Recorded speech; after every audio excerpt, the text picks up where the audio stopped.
Bahasan kita itu tentang kurikulum dan peluang karir bagi lulusan teknik industri.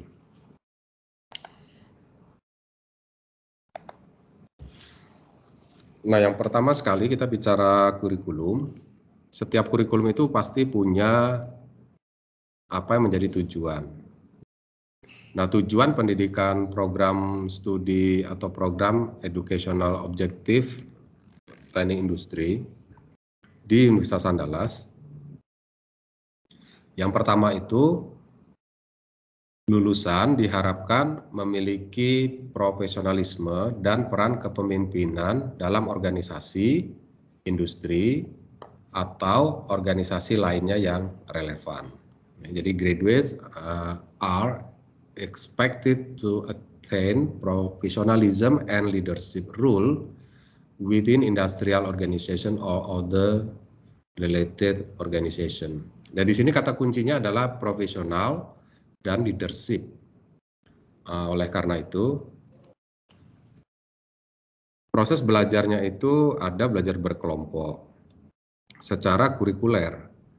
Secara ekstrakurikuler, mahasiswa itu sangat disarankan untuk bisa beraktivitas dalam kegiatan-kegiatan organisasi kemahasiswaan. Kenapa? Karena untuk mengasah leadership itu tidak bisa dengan teori, tapi harus dengan praktek. Nah, kata profesionalisme ini mengandung makna kepada kemampuan atau kompetensi keilmuan teknik industri itu. Jadi mampu dalam hal komputer, bidang IT, mampu berpikir atau menyelesaikan persoalan secara analitik. Di situ ada ilmu-ilmu matematik atau ilmu-ilmu dasar lainnya. Kemudian ada penerapan-penerapannya ya di keilmuan-keilmuan tingkat lanjut. Itu bicara profesionalisme. Itu yang diharapkan. Jadi setelah selesai studi, karakter atau kemampuan yang diharapkan dari lulusan teknik industri itu profesional dan punya kemampuan leadership. Yang nomor 2, lulusan diharapkan memiliki peran sebagai sumber solusi yang efisien dan bernilai tambah untuk manfaat organisasi. Nah, bahasa sederhananya, tujuan nomor 2 ini, lulusan itu diharapkan memiliki peran sebagai sumber solusi. Jadi orang-orang yang tidak menjadi sumber masalah. Ya, keberadaan seorang sarjana teknik industri itu selalu memberikan banyak alternatif ya, untuk bisa meningkatkan atau memperbaiki kondisi organisasinya. Jadi orang-orang yang positif ya, yang memang dibutuhkan. Itu terlihat di sini sumber solusi. Artinya apa? Seseorang yang memiliki sumber solusi berarti orang yang berwawasan luas, berpengalaman, dan terampil. Kalau tidak berwawasan, tidak berpengalaman, tidak punya skill, sulit memberikan banyak alternatif sebagai sebuah solusi. Itu mengapa pendidikannya itu banyak mengajarkan beragam metode. Nah, di dalam metode itu dibutuhkan juga beberapa skill. Nah, kemudian yang nomor 3, tujuan dari pendidikan program studi teknik industri di Universitas Andalas itu, lulusan diharapkan telah menerapkan teknik-teknik perbaikan sistem terintegrasi untuk meraih keunggulan bersaing secara global. Nah, di sini kalimatnya, lulusan diharapkan telah ya, menerapkan. Wujudnya apa? Wujudnya adalah tugas akhir. Jadi mahasiswa mengambil satu kajian, menerapkan sebuah metode atau teknik dalam rangka perbaikan sistem terintegrasi. Nah, saya sudah pernah menjelaskan apa yang dimaksud sebagai integrated system itu. Nah, di sini kata kuncinya improvement, bukan desain, bukan instalasi, tapi improvement. Berarti apa? Ini at least, gitu ya, at least. paling tidak saudara pernah memperbaiki sebuah sistem terintegrasi. Nah, konkretnya apa? Konkretnya membuat tugas akhir, karena dalam tugas akhir itu berisikan problematika yang harus diselesaikan oleh seorang mahasiswa. Nah, ini adalah 3 tujuan dari pendidikan program studi. Dari 3 tujuan itu ada student outcome namanya, atau capaian pembelajaran. Supaya 3 hal tadi itu dimiliki oleh seorang lulusan, maka dibuatlah sebuah program sedemikian rupa dan harus ada ukurannya. Nah, inilah outcome itu, capaian pembelajaran. Nah, yang pertama, supaya kalian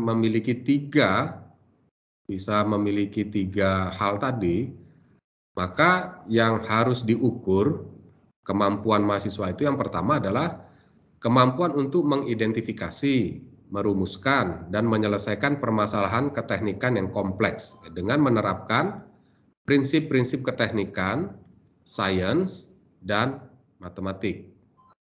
Nah, kata kuncinya di sini adalah kemampuan untuk mengidentifikasi, merumuskan, dan menyelesaikan permasalahan. Jadi bisa melihat secara kritis ya, bagaimana sebuah sistem itu bekerja. Kalau dia memang sudah baik, potensi apa yang bisa kita tingkatkan supaya sistem itu jauh lebih baik. Sebab continuous improvement itu prinsipnya adalah selalu ada yang lebih baik. Nah, di sini kemampuan memformulasikan masalah sekaligus cara menyelesaikannya. Nah, itu capaian pembelajaran yang pertama.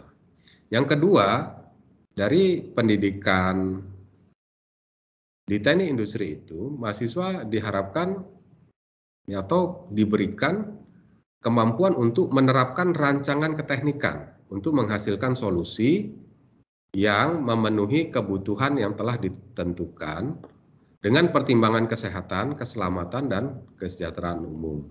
Dan juga mempertimbangkan faktor global, budaya, sosial, lingkungan, dan ekonomis. Menerapkan rancangan keteknikan.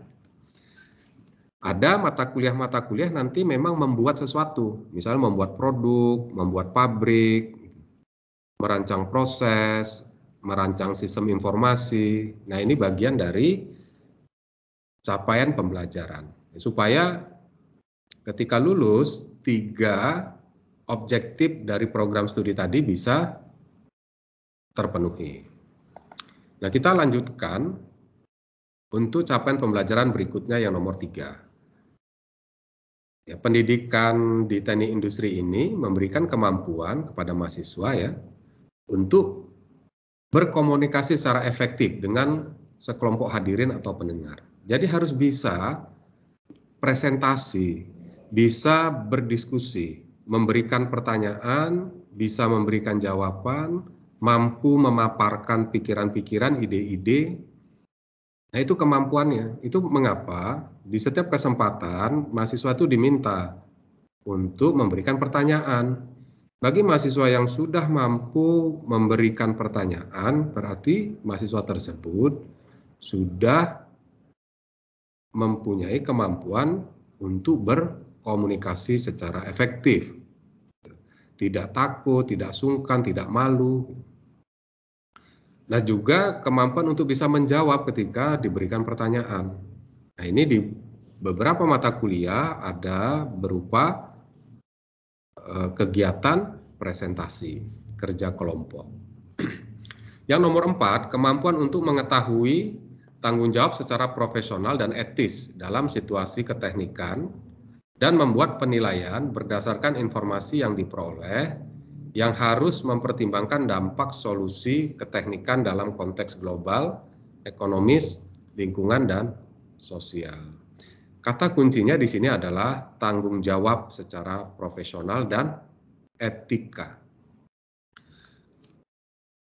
Misalnya saja dilihat dari hasil kerja mahasiswa, harus bisa dipastikan mahasiswa membuat makalah yang dihasilkan dari pemikiran sendiri, ya, tidak copy paste, tidak plagiat.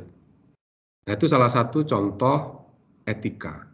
Kemudian salah satu contoh punya tanggung jawab secara profesional. Jadi mahasiswanya tidak menggunakan pikiran orang lain. Nah, apakah tidak boleh kita menggunakan konsep atau pemikiran orang lain? Jawabnya boleh, tetapi kita harus jujur menyebutkan sumber dari ide, konsep, atau pikiran yang kita gunakan itu. Itu yang dimaksud sebagai profesional dan etis. Berikutnya, capaian pembelajaran berikutnya, kemampuan untuk berfungsi dalam suatu tim yang anggotanya bersama-sama memberikan kepemimpinan, menciptakan lingkungan kerjasama, menetapkan tujuan, merencanakan tugas-tugas, dan memenuhi tujuan. Di sini bicara teamwork. Dalam prakteknya, ada kegiatan-kegiatan mahasiswa itu bekerja secara berkelompok. Nah, di sana diharapkan mahasiswa bisa saling memimpin secara bergantian, punya tanggung jawab, tidak membebani pekerjaan kepada satu orang saja. Nah, itu juga diharapkan di sini. Maka beberapa dosen akan memberikan perhatian terhadap kontribusi dari setiap mahasiswa di dalam kelompoknya. Selanjutnya, kemampuan untuk mengembangkan dan mengadakan eksperimen yang tepat, menganalisa, menyajikan data, menggunakan keputusan keteknikan untuk menarik kesimpulan. Nah, secara sederhana ini akan ditemui pada mata kuliah statistik, mata kuliah operation research, mata kuliah simulasi, yang mata kuliah desain eksperimen, yang di dalamnya itu ada kegiatan eksperimentasi, ada kegiatan cara mengumpulkan data, menyajikannya, kemudian menggunakan teknik tertentu untuk bisa mengambil sebuah kesimpulan, ya, sebagai bentuk konkret dari keputusan. Nah, itu ketemunya nanti di beberapa mata kuliah yang seperti tadi. Selanjutnya adalah kemampuan untuk memperoleh dan menerapkan pengetahuan baru yang dibutuhkan menggunakan cara belajar yang tepat. Nah, diharapkan mahasiswa ketika contohnya saja pada saat tugas akhir, diberikan sebuah metode yang sama sekali belum pernah ditemukan, belum pernah dia pelajari di mata kuliah manapun. Jadi metode ini merupakan metode baru. Nah, itu mahasiswa harus punya kemampuan, ya, untuk bisa menguasai metode baru itu. Nah, ini bagian dari kemampuan ini, ya, memperoleh dan menerapkan pengetahuan baru.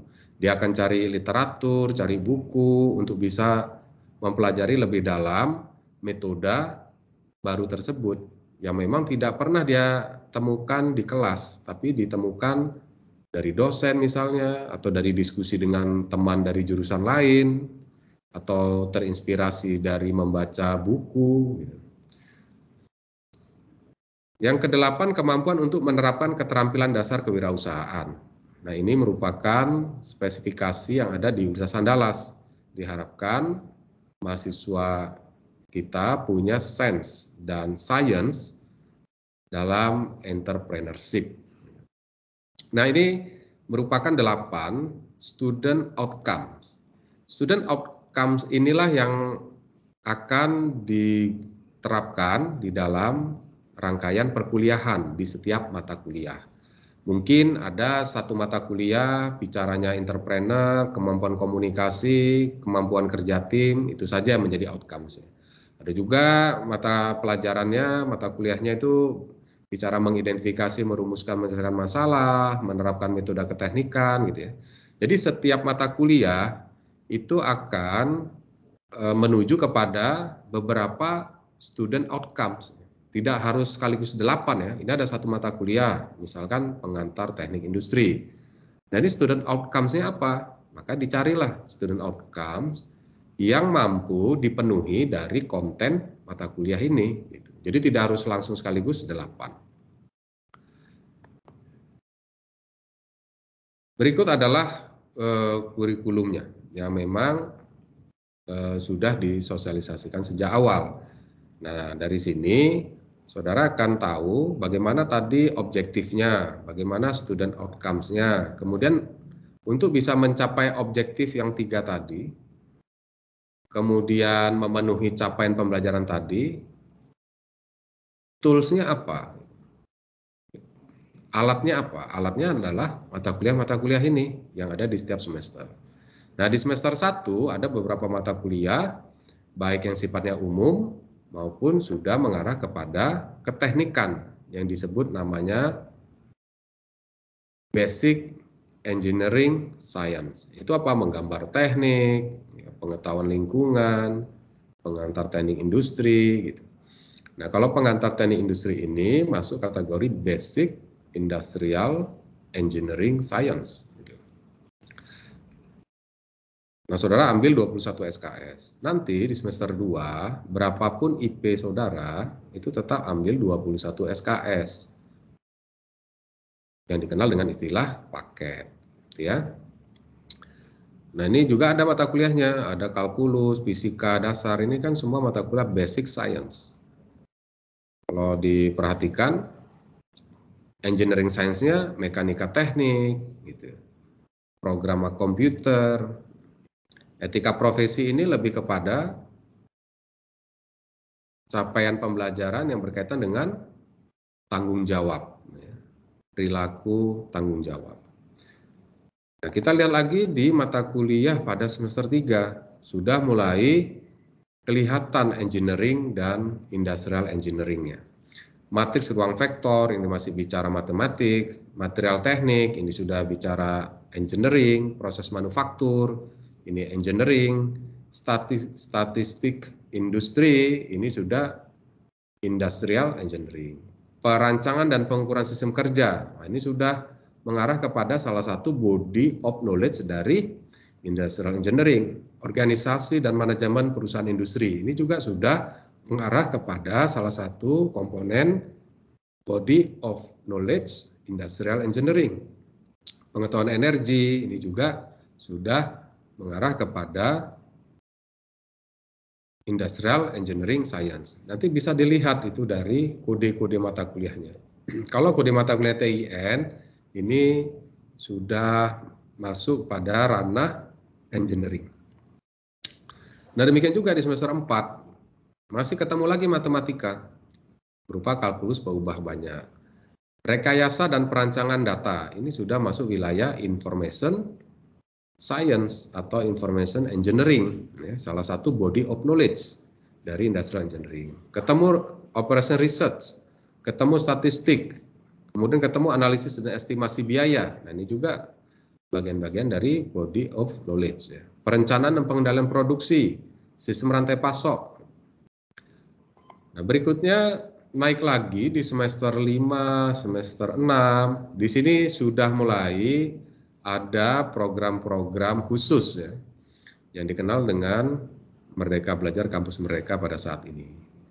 Nah, di sini mahasiswa bisa saja mengambil mata kuliah yang ada di teknik industri, tapi kuliahnya di universitas lain atau kuliahnya di jurusan lain di dalam lingkungan Universitas Andalas. Bisa juga di universitas lain, di luar Universitas Andalas juga bisa.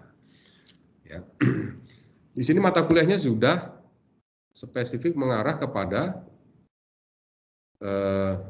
industrial engineering. Tapi kalau ketemu TEK, TEK ini berarti mata kuliah di Fakultas Teknik yang semua prodi belajar mata kuliah ini.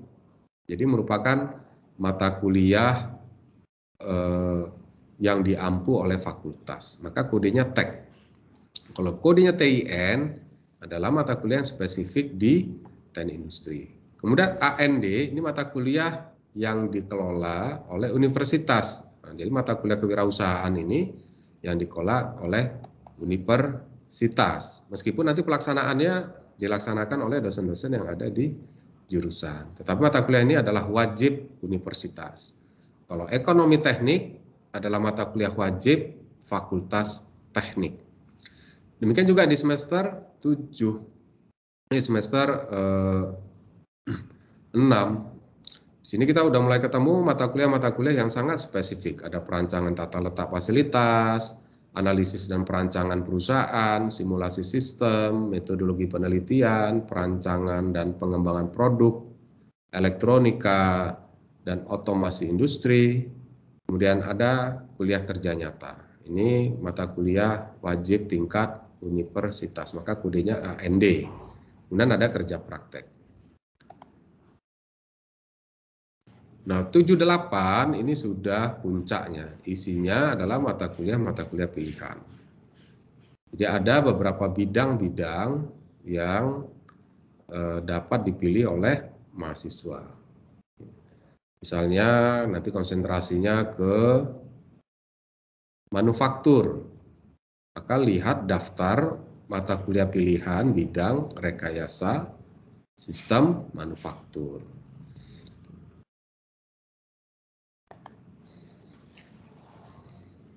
Nah, di dalam program pendidikan saat ini ada namanya hak belajar di luar perguruan tinggi yang dikenal dengan program Merdeka Belajar Kampus Merdeka.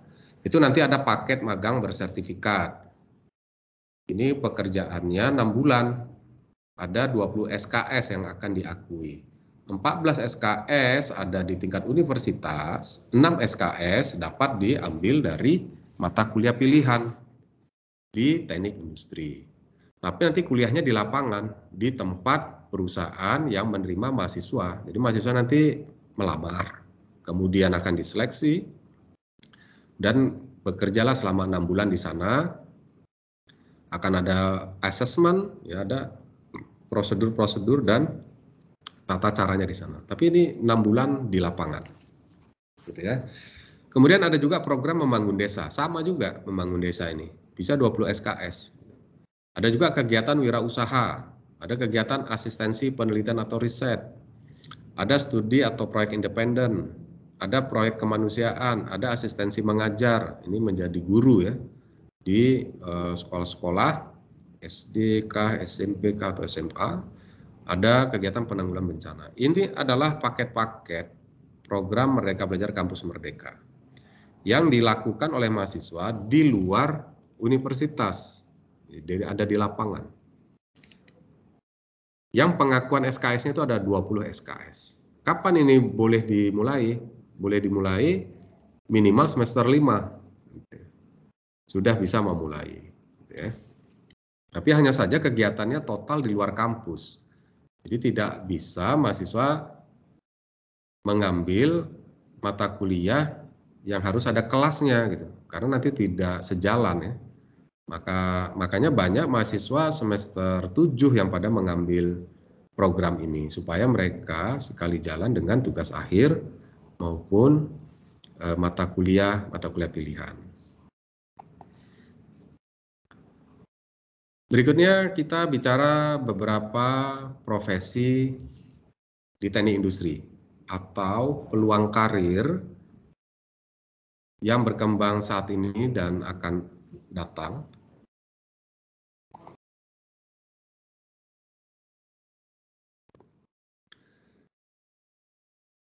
Yang membutuhkan lulusan teknik industri. Yang pertama ada namanya industrial designer. Nah, ini gaji rata-ratanya ini 67.537 US dollar setahun ya. Jadi kalau satu bulan berapa nih gajinya? Cukup besar ya. Tapi ini kan standar di Amerika dan Eropa ya. Di Indonesia ya tentunya mengikuti standar gaji nasional. Ya, karena referensi kita dari luar. Nah, apa sih job description dari industrial designer ini? Perancang industrial. Tugasnya adalah menciptakan desain produk sebelum tahap manufaktur. Nah, oleh karena itu, seorang mahasiswa teknik industri itu harus punya skill menggambar teknik, menggambar mesin. Kalau punya skill menggambar teknik, berarti dia harus menguasai software menggambar, SolidWorks kah, CATIA kah, AutoCAD kah, gitu. Ya, karena mendesain produk itu identik dengan menggambar teknik. Berarti harus menguasai software menggambar teknik. Mengembangkan prototipe, menggambar cetak biru, menentukan bahan yang diperlukan, menghitung biaya produksi. Nah, ini kan semua mata kuliah yang sudah ada di dalam kurikulum kita. Ada mata kuliah material teknik, nah itu bicara jenis-jenis material. Ada bicara analisis biaya mata kuliahnya, ini untuk menghitung biaya gitu. Kemudian job description berikutnya, kalau kita bekerja sebagai industrial designer, berkoordinasi dengan profesional manufaktur untuk memutuskan waktu produksi rata-rata. Nah ini kan kita bicaranya waktu standar, nah, itu ada belajar. Kita ingin merancang berapa lama sih untuk bisa menghasilkan satu unit produk. Nah ini pekerjaan industrial designer.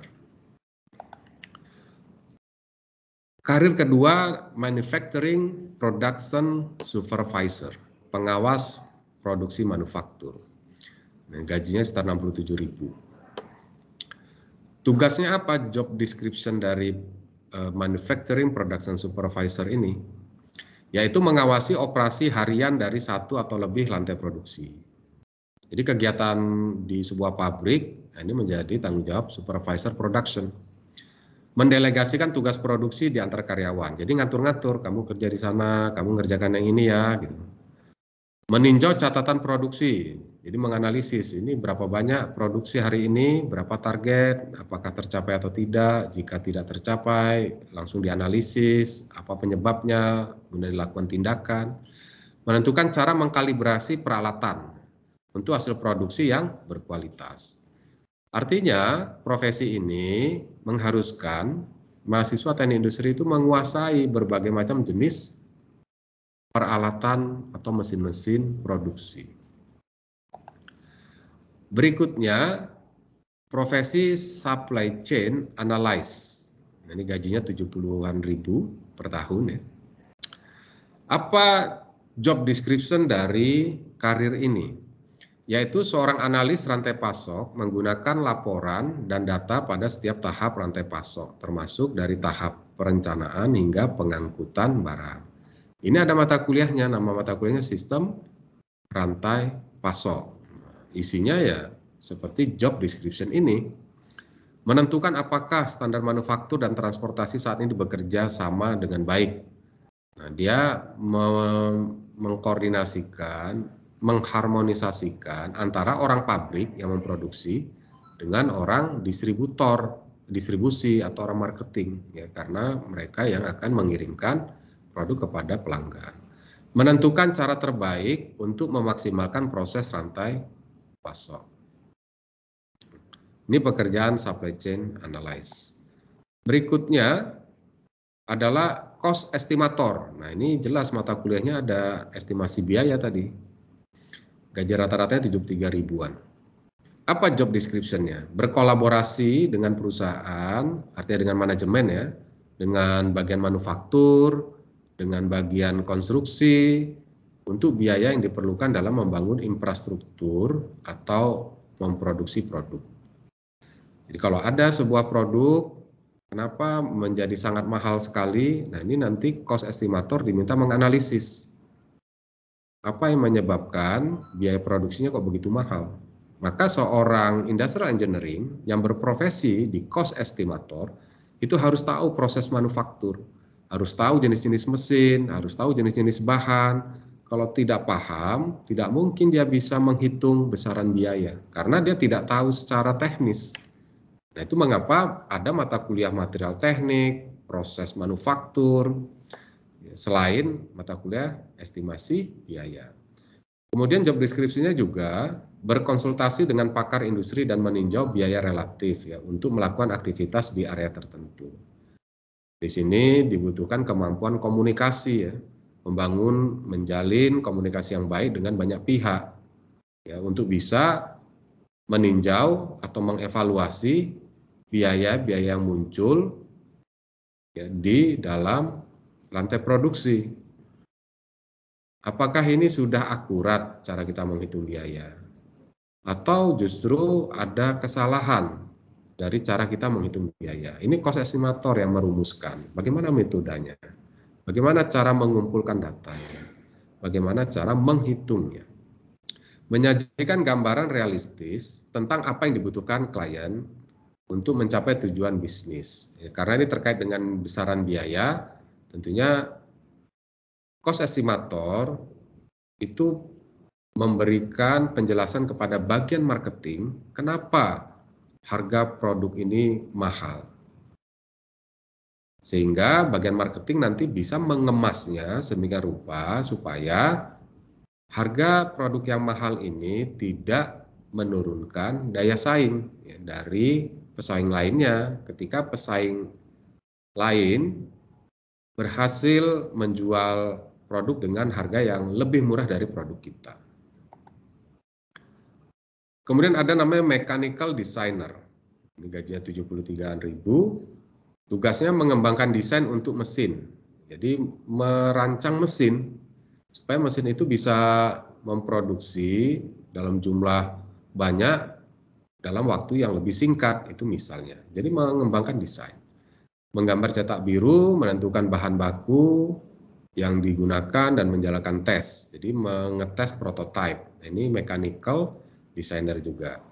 Meninjau model sebelumnya dan mendesain ulang. Jadi kalau ada satu proses manufaktur dianggap tidak efisien, maka dirancang ulang. Membantu melatih karyawan manufaktur tentang cara menggunakan dan mengkalibrasi peralatan. Artinya di profesi mechanical designer ini, seorang lulusan teknik industri harus menguasai proses manufaktur, menguasai jenis-jenis mesin, menguasai bagaimana cara kerja mesin. Nah, ini pengetahuan dan keterampilan dasar yang harus dimiliki ya supaya bisa berprofesi sebagai mechanical designer. Selanjutnya industrial engineers. Dari namanya saja sudah sangat jelas ya. Memang di beberapa perusahaan besar departemen industrial engineering ini tersedia. Nah, apa sih pekerjaannya? Ya tentunya pekerjaannya sesuai dengan nama. Ya, semua pekerjaan yang berkaitan dengan industrial engineering. Ya, ini gajinya sekitar 75.000 US dollar per tahun.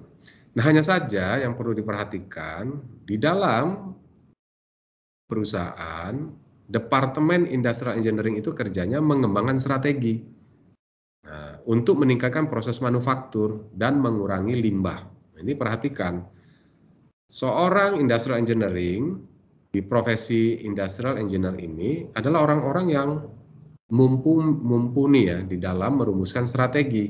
Tapi perumusan strateginya itu berangkat dari proses manufaktur dan juga minimisasi limbah. Artinya apa di sini? Artinya memang kemampuan manajemennya kuat, sama kuatnya dengan wawasan dan pengetahuan dia berkaitan dengan proses manufaktur. Jadi harus menguasai proses manufaktur seorang industrial engineer itu. Meskipun pekerjaannya itu menyusun strategi. Dia bisa saja tidak harus terampil mengoperasikan mesin, tapi wajib paham cara kerja dari apa yang menjadi parameter-parameter kuncinya. Mengkalibrasi ulang, memantau prosedur, menerapkan peralatan baru. Nah, ini pekerjaan dasar engineering. Yang intinya adalah memperbaiki efisiensi. Nah, ada juga namanya quality engineer.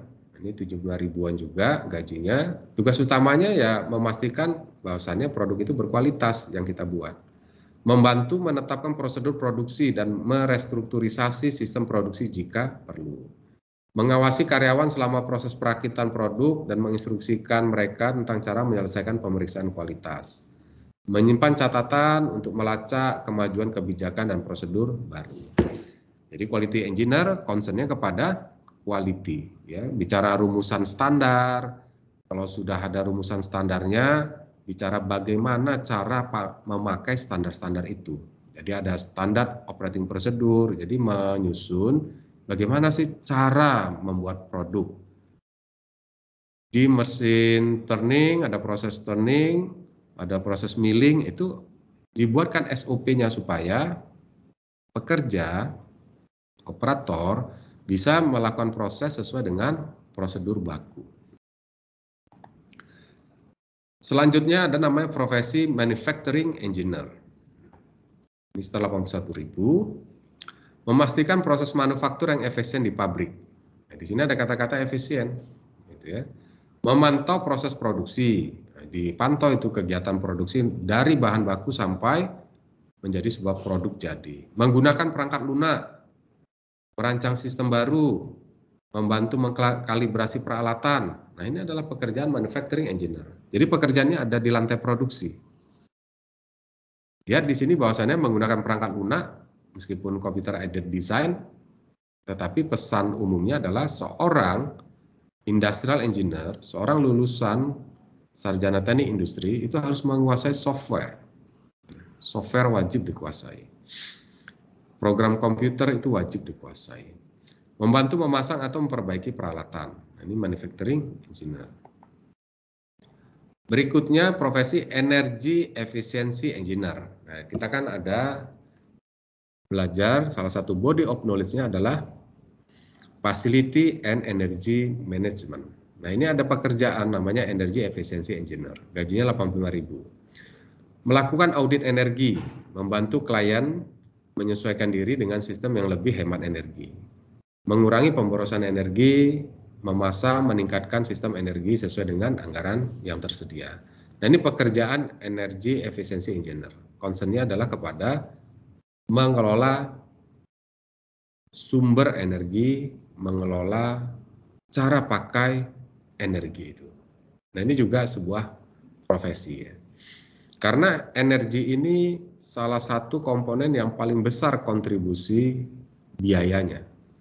Oleh karena itu, seorang industrial engineer harus bisa memikirkan besaran biaya yang kita keluarkan ini harus mampu kita transformasi ya menjadi sebuah value yang memberikan keuntungan bagi perusahaan nantinya. Ya, kalau kita pakai listrik, pakai sumber energi lainnya, itu hakikatnya semua adalah pengeluaran kan. Lalu seorang industrial engineer yang berprofesi sebagai energy efficiency engineers itu harus bisa memikirkan besaran biaya yang dikeluarkan untuk belanja energi ini harus bisa ditransformasi menjadi sebuah value, menjadi sebuah nilai manfaat yang besar bagi perusahaan.